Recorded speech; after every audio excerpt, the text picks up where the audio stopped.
अपने अनिवार्य कर्तव्यों को पूरा करो, क्योंकि कार्य करना संपूर्ण निष्कार्यता से बेहतर है। तुम उसके लिए शोक करते हो जो शोक करने के योग्य ही नहीं होते, और फिर भी ज्ञान की बातें करते हो। बुद्धिमान व्यक्ति ना तो जीवित और ना ही कभी मृत व्यक्ति के लिए शोक करते हैं।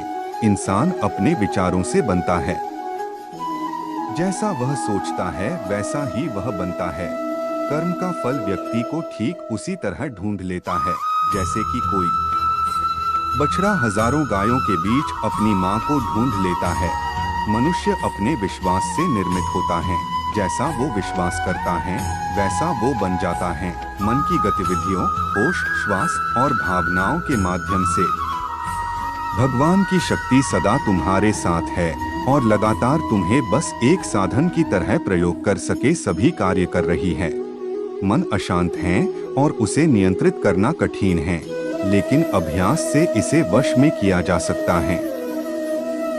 जो भी मनुष्य अपने जीवन के आध्यात्मिक ज्ञान के चरणों के लिए दृढ़ संकल्पों में स्थिर हैं, वह सामान्य रूप से कठोर संकटों को भी आसानी से सहन कर सकते हैं, और निश्चित तौर पर ऐसे व्यक्ति खुशियां और मुक्ति पाने के पात्र होते हैं।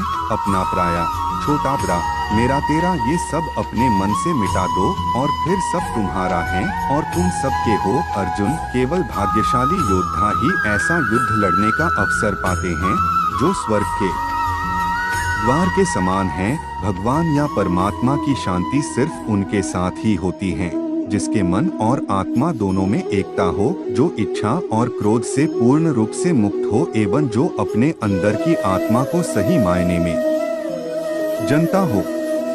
आनंद बस मन की एक स्थिति है जिसका बाहरी दुनिया से कोई नाता नहीं है। जो कोई भी जिस किसी भी देवता की पूजा विश्वास के साथ करने की इच्छा रखता है, मैं उसका विश्वास उसी देवता में दृढ़ कर देता हूँ। सुख का राज अपेक्षाएं कम रखने में है। सदैव संदेह करने वाले व्यक्ति के लिए प्रसन्नता ना इस लोक में है ना ही कहीं, और कोई भी उपहार भेंट तभी अच्छी और पवित्र लगती है जब वह पूरी तरह दिल से किसी सही व्यक्ति को सही समय और सही जगह पर दिया जाए, और जब उपहार देने वाला व्यक्ति उस उपहार के बदले में कुछ पाने का इच्छा बिल्कुल भी न करता हो। अपने अनिवार्य कर्तव्यों को पूरा करो, क्योंकि कार्य करना संपूर्ण निष्कार्यता से बेहतर है। तुम उसके लिए शोक करते हो जो शोक करने के योग्य ही नहीं होते, और फिर भी ज्ञान की बातें करते हो। बुद्धिमान व्यक्ति ना तो जीवित और ना ही कभी मृत व्यक्ति के लिए शोक करते हैं। इंसान अपने विचारों से बनता है।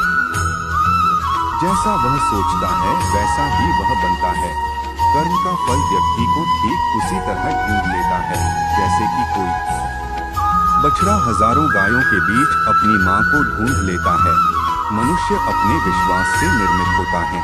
जैसा वो विश्वास करता है वैसा वो बन जाता है। मन की गतिविधियों, होश, श्वास और भावनाओं के माध्यम से भगवान की शक्ति सदा तुम्हारे साथ है और लगातार तुम्हें बस एक साधन की तरह प्रयोग कर सके सभी कार्य कर रही है। मन अशांत है और उसे नियंत्रित करना कठिन है, लेकिन अभ्यास से इसे वश में किया जा सकता है।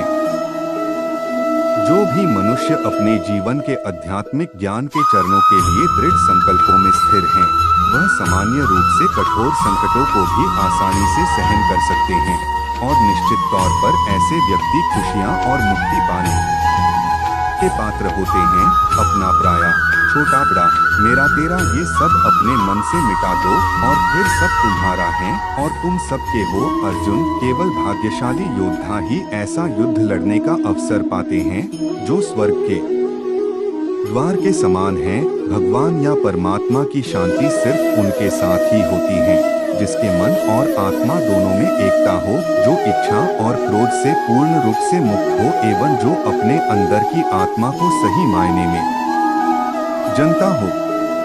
आनंद बस मन की एक स्थिति है जिसका बाहरी दुनिया से कोई नाता नहीं है। जो कोई भी जिस किसी भी देवता की पूजा विश्वास के साथ करने की इच्छा रखता है, मैं उसका विश्वास उसी देवता में दृढ़ कर देता हूँ। सुख का राज अपेक्षाएं कम रखने में है। सदैव संदेह करने वाले व्यक्ति के लिए प्रसन्नता ना इस लोक में है, ना ही कहीं, और कोई भी उपहार भेंट तभी अच्छी और पवित्र लगती है जब वह पूरी तरह दिल से किसी सही व्यक्ति को सही समय और सही जगह पर दिया जाए, और जब उपहार देने वाला व्यक्ति उस उपहार के बदले में कुछ पाने का इच्छा बिल्कुल भी न करता हो। अपने अनिवार्य कर्तव्यों को पूरा करो, क्योंकि कार्य करना संपूर्ण निष्कार्यता से बेहतर है। तुम उसके लिए शोक करते हो जो शोक करने के योग्य ही नहीं होते, और फिर भी ज्ञान की बातें करते हो, बुद्धिमान व्यक्ति ना तो जीवित और ना ही कभी मृत व्यक्ति के लिए शोक करते हैं। इंसान अपने विचारों से बनता है, जैसा वह सोचता है वैसा ही वह बनता है। कर्म का फल व्यक्ति को ठीक उसी तरह ढूंढ लेता है, जैसे कि कोई बछड़ा हजारों गायों के बीच अपनी मां को ढूंढ लेता है।